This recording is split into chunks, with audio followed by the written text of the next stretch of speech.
আজকে দুপুরে রান্না আমার হয়ে গেছে, মনি এখনো এসে পৌঁছায়নি, ভিডিও করতে পারবে না। আমি ভাবলাম এবার আমিই দেখিয়ে দিই, চলুন। একদম প্রথমে এখানে আছে গরম ভাত, থালায় ঢেলে নিয়েছি ঠান্ডা করার জন্যে। এখানে আছে কলমি শাক ভাজা, চিংড়ি মাছ আর অল্প আলু দিয়ে পেঁয়াজ দিয়ে ভেজেছি।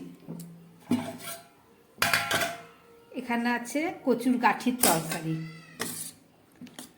চিংড়ি মাছ দিয়ে করেছি।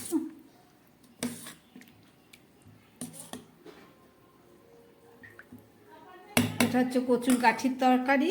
আর এখানে আছে মাছ ভাজা, রান্না এখন এই সিদ্ধ দিয়ে খেয়ে যাবে। আর এখানে আছে মাছের ঝাল।